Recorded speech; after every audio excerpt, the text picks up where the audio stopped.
செல்லம்மா சீரியலோட இறுதி பகுதி வாரம் எபிசோட்ல மேகத்தை கொன்னது செல்லம்மா கிடையாது, நான் தான் கொன்னேன்னு மேகா கோர்ட்ல ஒத்துக்கிறாங்க.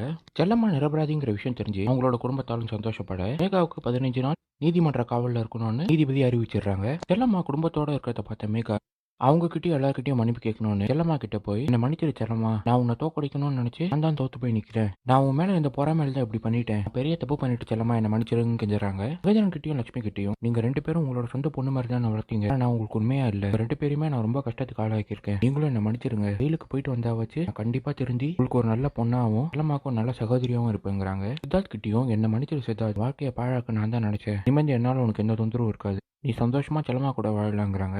எல்லாருமே என்ன மன்னிச்சிருங்க, நான் வரேன்னு சொல்லிட்டு போலீஸ் ஜீப்ல ஏறப்போ முகேஷும் ரியாவும் மேகாவுக்கு ஆறுதல் சொல்றாங்க. முகேஷும் மேகாவை பார்த்து இதா இப்ப நீ ரொம்பவே தெரிஞ்சுட்டேன், எனக்கு தண்டனை காலம் முடியிற வரைக்கும் அதுக்காக நான் வெளில காத்துட்டு இருக்கேன். இதை நினைச்சும் கவலைப்படாத, ரியாவை நான் பாத்துக்கிறேங்கிறாரு. மேகாவும் அவங்க மாமா மனோகர் கிட்ட மாமா நீங்க சொன்னது உண்மைதான் மாமா, உங்க பேச்சை நான் கேட்டிருக்கணும். செல்லம்மா மேல இருந்த பொறாம இருந்தா இப்படி பண்ணிட்டேன். நீங்களும் நிம்மதியா இருங்க, பாட்டியும் பத்திரமா பாத்துக்கோன்னு சொல்லி ஜீப்ல ஏறி ஸ்டேஷன் கிளம்புறாங்க. சுரேந்தரோட தங்கச்சி கோர்ட்ல நடந்த விஷயம் எல்லாத்தையும் பார்த்து வீட்டுக்கு போய் அவங்க அப்பா சரவணன் கிட்ட நடந்த விஷயத்த எடுத்து சொல்லி அனிகத்தோட குழ வழக்குல செல்லம்மாக்கு சம்பந்தம் இல்லையா, அனிகத்தை கொலை பண்ணதே மேகா தானா அப்படின்னு சொல்ல இதை கேட்ட சரவணன் அதிர்ச்சி வராரு. ஐயோ பாவம் மேகா என்னால்தான் கொலை பண்ற அளவுக்கு போயிட்டா, நான் பெரிய தப்பு பண்ணிட்டேன்னு வருத்தப்படுறாரு. வீட்டுக்கு போன செல்லம்மாக்கு திஷ்டி பர்கான்லாம் செஞ்சு குடும்பத்தாளும் கிட்ட பேசிட்டு இருக்கிறப்போ வீட்டுக்கு மரகதமும் மனோகரும் வராங்க.